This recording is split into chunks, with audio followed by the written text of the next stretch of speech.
got so much motherfucking design on right now. Bring it down, bring it down, make it clap. I got 3 old thoughts, I'm wild with it. Bitches on my line, and you know. Bismillahirrahmanirrahim. Assalamualaikum warahmatullahi wabarakatuh. Perkenalkan, nama saya Mutiara dari Fakultas Tarbiyah Program Studi Manajemen Pendidikan Islam semester 4. Di sini saya akan melakukan resume pada tugas mata kuliah Manajemen Keuangan Lembaga Pendidikan. Langsung saja yang pertama yakni komponen-komponen dalam pembiayaan. Adapun pengertian dalam pembiayaan pendidikan merupakan proses penyediaan dana yang diperlukan untuk menyelenggarakan pendidikan. Dana ini digunakan untuk membiayai berbagai kegiatan pendidikan seperti proses belajar mengajar, gaji guru dan staf, pengembangan kurikulum, pembelian buku dan bahan ajar, pemeliharaan sarana dan prasarana pendidikan, dan lain sebagainya. Selanjutnya yaitu peningkatan mutu pendidikan, pelitihan guru, penelitian dan pengembangan pendidikan, pembangunan infrastruktur pendidikan, dan lain sebagainya. Selanjutnya yaitu pemberian bantuan pendidikan, dapat berupa beasiswa, subsidi, SPP, dan lain sebagainya. Adapun komponen-komponen dalam pembiayaan pendidikan dapat dikategorikan menjadi 2. Yang pertama yaitu biaya langsung, di mana biaya langsung adalah biaya yang dikeluarkan secara langsung untuk membiayai kegiatan pendidikan. Biaya ini dapat dikategorikan menjadi beberapa jenis. Yang pertama yaitu biaya personal, di mana biaya personal ini merupakan gaji dan tunjangan guru dan staf, biaya hidup siswa, dan lain sebagainya.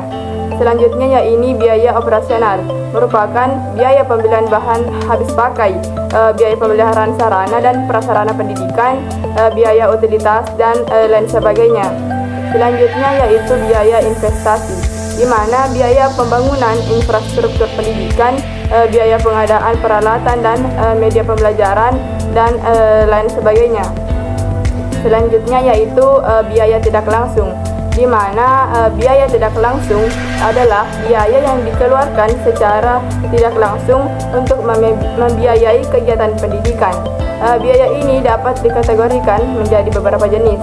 Yang pertama yakni biaya peluang, di mana pendapatan yang hilang karena seseorang memilih untuk bersekolah daripada bekerja.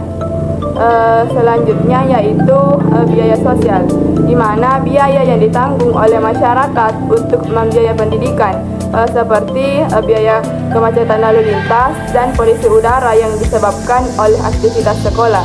Selanjutnya yaitu biaya privat, di mana biaya yang ditanggung oleh individu untuk membiayai pendidikan, seperti biaya buku dan alat tulis, biaya transportasi, dan lain sebagainya. Selanjutnya, pemerintah, masyarakat, dan sektor swasta memiliki peran penting dalam membiayai pendidikan. Pemerintah bertanggung jawab untuk menyediakan dana pendidikan yang memadai, terutama pendidikan dasar. Masyarakat dapat membantu membiayai pendidikan dengan menyumbang ke sekolah atau memberikan beasiswa kepada siswa yang berprestasi. Kemudian sektor swasta dapat terlibat dalam pembiayaan pendidikan dengan membangun sekolah swasta atau menyediakan program pelatihan vokasi.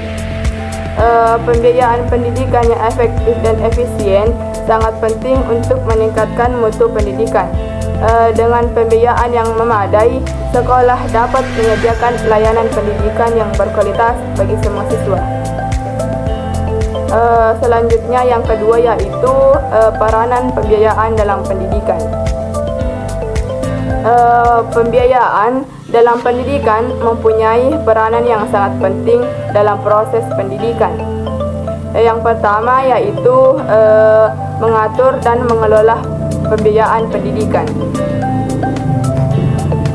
Anggaran atau pembiayaan membantu dan mengelola biaya yang diperlukan untuk menyelenggarakan kegiatan pendidikan. Dalam konteks pendidikan, pembiayaan dapat digunakan untuk menyediakan sumber daya keuangan yang diperlukan untuk membiayai kegiatan. seperti biaya gaji untuk tenaga pendidik, biaya pemeliharaan sarana prasarana, dan biaya pengadaan alat-alat belajar, serta biaya pengembangan kegiatan siswa. Yang kedua yaitu mengatur manajemen. Pembiayaan dalam pendidikan membantu mengatur manajemen dalam pendidikan, seperti proses perencanaan, pengorganisasian, pengendalian, dan pengawasan terhadap sumber daya keuangan yang digunakan untuk membiayai kegiatan pendidikan. Adapun perencanaan pembiayaan meliputi penyusunan anggaran, pembukuan, dan pemeriksaan. Dalam hal biaya pendidikan, efisiensi dapat dicapai dengan mengalokasikan anggaran pendidikan yang tepat dengan memberikan prioritas pada faktor-faktor input yang dapat meningkatkan prestasi belajar siswa dan memperluas layanan pendidikan bagi semua orang. Dan yang terakhir yaitu sebagai faktor pendukung kebutuhan operasional. Pembiayaan pendidikan mempunyai peranan yang sangat penting dalam proses pendidikan. Sebagai faktor pendukung, proses belajar mengajar akan berjalan secara maksimal apabila tujuan yang akan tercapai memenuhi persyaratan yang telah ditentukan sesuai dengan perencanaan. Pembiayaan sangat dibutuhkan untuk kebutuhan operasional dan penyelenggaraan sekolah yang didasarkan pada kebutuhan nyata yang terdiri dari gaji, kesejahteraan pegawai, peningkatan kegiatan proses belajar mengajar, pemeliharaan dan pengadaan sarana dan prasarana. Dan yang terakhir yaitu peningkatan pelatihan kesiswaan, peningkatan kemampuan profesional guru, administrasi sekolah, dan pengawasan. Baik, mungkin hanya itu dari saya. Sekian dan terima kasih. Wallahul muwaffiq ila aqwamit thoriq. Wassalamualaikum warahmatullahi wabarakatuh.